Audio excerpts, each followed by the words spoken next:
In the troubled times of the American Civil War, there was a youthful private who had dreamed of battles all his life.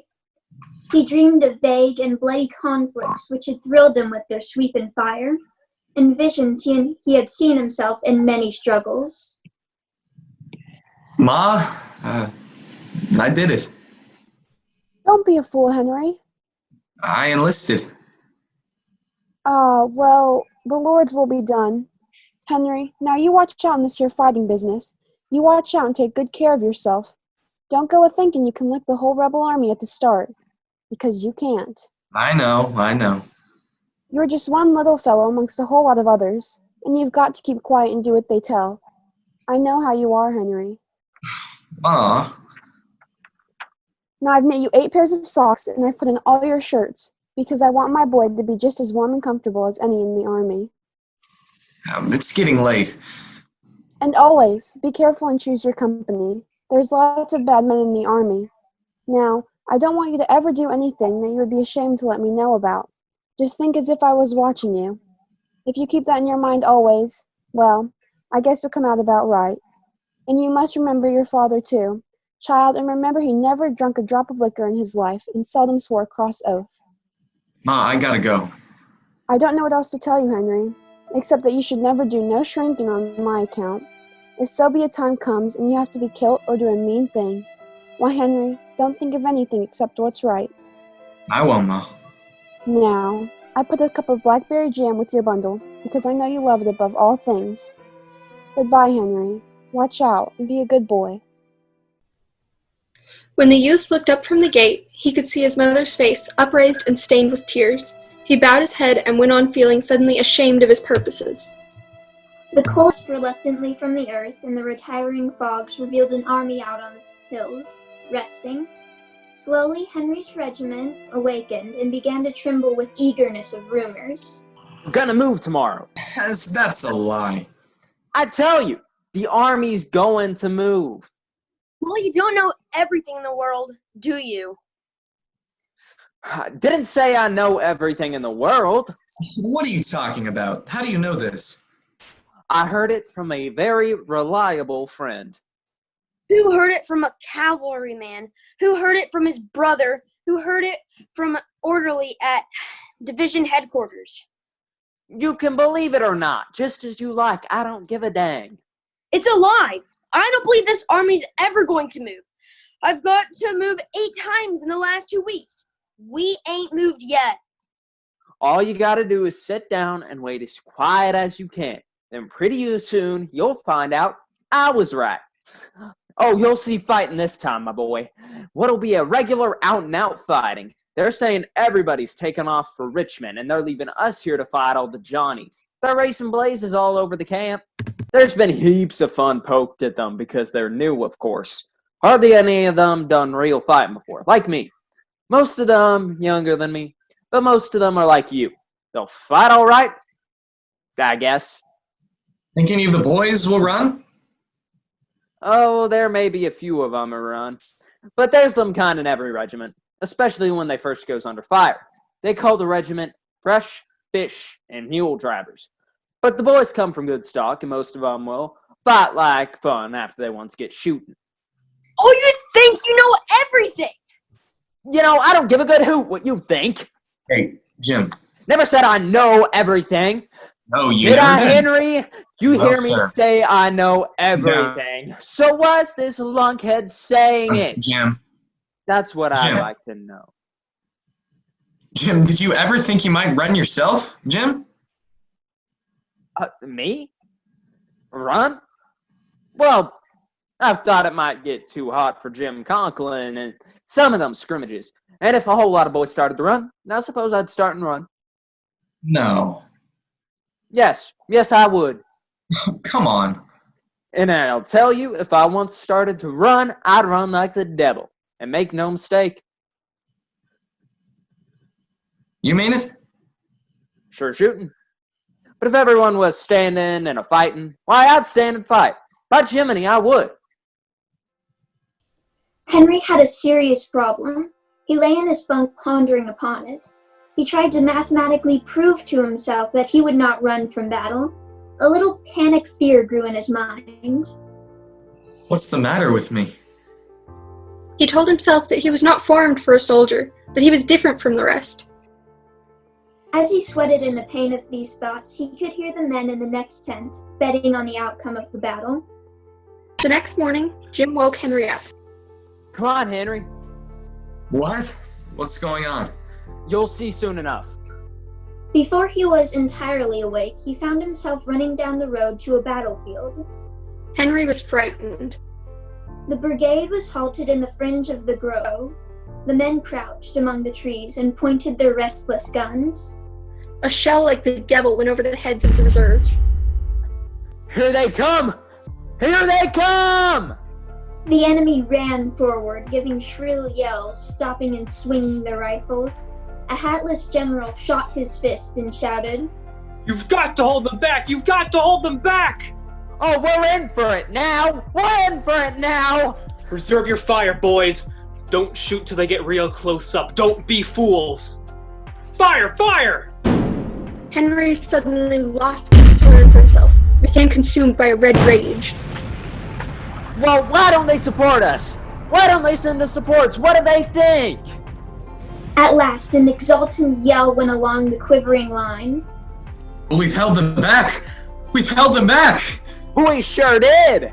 We've held them back! But of a sudden, cries of amazement broke along the ranks. Oh no. Oh, say, this is too much of a good thing. I didn't come here to find the whole rebel army! We can't stand a second banging! We can't stand it! Why can't somebody send us supports? This is a mistake. This can't happen. There was no shame in their faces. They ran like rabbits. He ran like a madman. I've got to get away. Run! Look at those gunners. Don't you see? You'll all be dead! Dead! There. He doesn't understand how impossible this is, that's all. If I stay here a while, maybe he'll all on me to tell him. I couldn't tell him. Any fool can see that. They don't retreat while they have the chance. Yes, by heavens they have! They've held them back! What? They've held them back now! We've got them for sure! Held them, but that's impossible. They've held them back, by heavens! How could they do that to me? I ran, yes, I did. By thunder, of course I ran. I had to save myself, didn't I? Well, didn't I? I'm a little part of this army. I saved myself for the army. Yes, I did. The others, why, they were just fools. Anybody could see that. The youth went into the deep thicket. It's peaceful here. At length, he reached a place where the arching boughs made a kind of chapel. He softly pushed aside the green doors and entered. There was a religious half-light. He was being looked at by a dead man. The man was seated with his back against a tree, the eyes staring at the youth. Henry burst into a run. He imagined the dead man was screaming after him from his chapel of green. Finally, Henry came to a road from which he could see a column of blood-stained, wounded men marching. The suffering men were cursing, groaning, and wailing in pain. There was a tattered man covered with dust and blood. The youth wished that he too had a wound, a red badge of courage. Was a pretty good fight, wasn't it? What? Was a pretty good fight, wasn't it? Yes? I never see fellers fight, so how they did fight, I knowed it turned out this way. You can't lock the boys. No, sir. There's fighters they be. They didn't run, did they? No, sir. They fought and fought and fought. Where you hit, old boy? What? Where you hit? Hit? Well, I'm not hit. Not hit? I guess I'm just lucky, that's all. One of the men has a gray seal of death upon him. His hands were bloody from where he had pressed them upon his wound. Well, Jim Conklin. Hello, Henry. Oh, Jim. Where you been, Henry? I thought maybe you got killed over. Oh, Jim. You know, I was out there. And what a circus. And by Jiminy, I got shot. I'll tell you what I'm afraid of, Henry. I'll tell you what I'm afraid of. I'm afraid I'll fall down and then, you know, them dumb artillery wagons, they'll, like as not, will run me over. That's what I'm afraid of. I'll take care of you, Jim. I'll take care of you. I swear I will. Just pull me out of the road. I'd do it for you. Wouldn't I, Henry? Lean on me, Jim. Just lean on me. No. Leave me be. I better take you out off the road, Jim. There's a battery coming. How can you keep walking like this? In the fields! Oh! Jim, don't run, Jim! Jim, what makes you this way? You're hurt bad, Jim. No! Don't touch me! Leave me be! Leave me be! Turning his head swiftly, the youth saw his friend running in a staggering and stumbling way toward a little clump of bushes. Where are you going, Jim? What are you thinking about? Where are you going? Just tell me, Jim, won't you? The tall soldier turned and, lurching dangerously, went on. Jim! The youth followed. Leave me be for a minute. Leave me be! Jim, what's the matter with you, Jim? Leave me be! Finally, the chest of the doomed soldier began to heave. For a moment, then the timber of his legs caused him to dance a hideous sort of jig. His arms beat wildly around his head. The tall soldier stretched to his full height, then fell to the ground. Jim? Oh, God, Jim. As the flap of the blue jacket fell away from the body, Henry could see that his side looked as if it had been chewed by wolves. The youth turned toward the battlefield. No. Suddenly, the youth saw dark waves of blue men sweeping down upon him. You seem in a pretty bad way, boy. What? Well, I'm going your way. The whole gang's going your way. I guess I could give you a lift. What regiment do you belong to? 304th New York. Oh, you're a far way off then. Come on. This was the most mixed up fighting I ever did see. Been scattered all over the place. It'll be a miracle if half of them find the regiment tonight. You know, there was a boy killed in my company today that I thought the world of. Jack was a nice feller. It hurt like thunder to see old Jack get knocked flat. Ah, there you are. See that fire? Yeah? That's where your regiment is. Goodbye, old boy, and good luck to you. Who goes there? Who is that? It's me, Henry. Henry? Henry Fleming? Well, I'm sure glad to see you. I gave you up for a goner. I thought you was dead for sure. Henry felt that he must produce a story in case they might guess that he ran. Yes, I've had an awful time. I've been all over. Way over on the right, terrible fighting. I had an awful time. I got separated from the regiment. Over on the right, I got shot. What? Got shot? Just grazed a little in the head. Why didn't you say so? Poor old boy. We'll fix you up. I've never seen such fighting. Awful time. I don't see how I could have gotten separated from the regiment. I got shot, too. Here, take my blanket. We'll see how you feel in the morning. And Henry fell into an uneasy sleep. I feel pretty bad. Shoot. I'd hope to feel all right this morning. Let's see the bandage. I guess it slipped. Well, what do you think the chances are? You think we'll wallop him? Well, the day before yesterday, you would have bet you could have licked the whole kit and caboodle all by yourself. Would I? I guess I would. I was a pretty big fool in those days. All the officers say we got the rebels in a pretty right box. Where I was, it looked as if we were getting a pretty good pounding yesterday. No. Jim Conklin's dead. Jim Conklin? Shot in the side. You don't say so. Jim Conklin. Poor boy. The youth saw that he would suffer no reproach from his friend. He had performed his mistakes in the dark. No one had actually seen him run, so he was still a man. By Jiminy, we are generated by a lot of lunkheads. Maybe it's not their fault. Not altogether. They're doing the best they can. It's just bad luck. Well, don't we fight like the devil? Don't we do all that men can? No man dare ever say we don't fight like the devil. No man will ever say it. Henry, you think you fought the whole battle yesterday? All by yourself? Why, no. I don't think I fought the whole battle yesterday.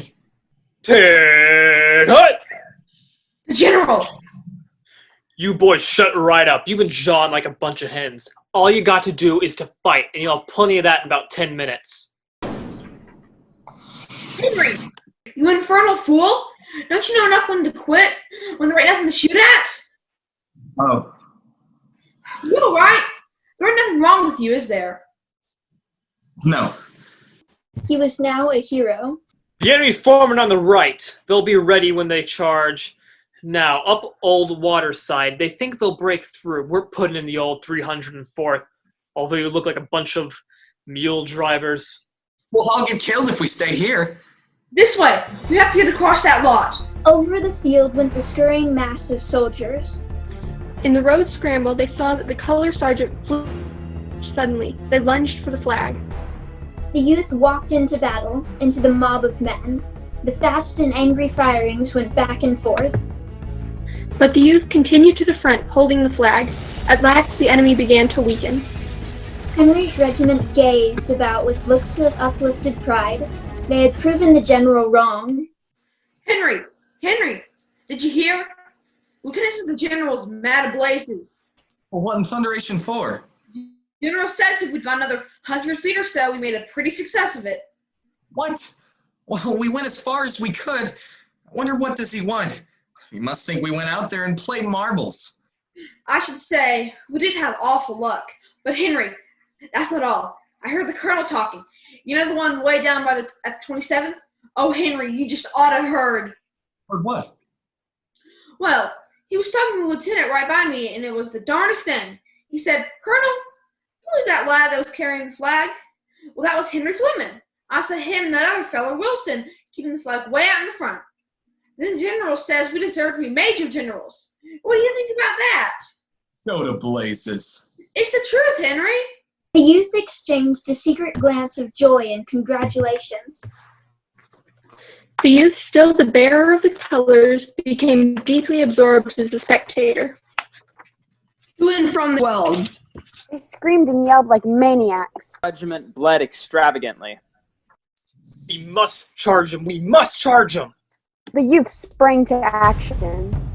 He kept the bright colors to the front. He felt the daring spirit of a savage. Henry! We're going to have to pull back. That band on the right, they're just not moving. Ah! The flag! We are not mule drivers! He had been to touch the great death. And found that, after all, it was but a great death. He was a man. Well, it's all over. It is.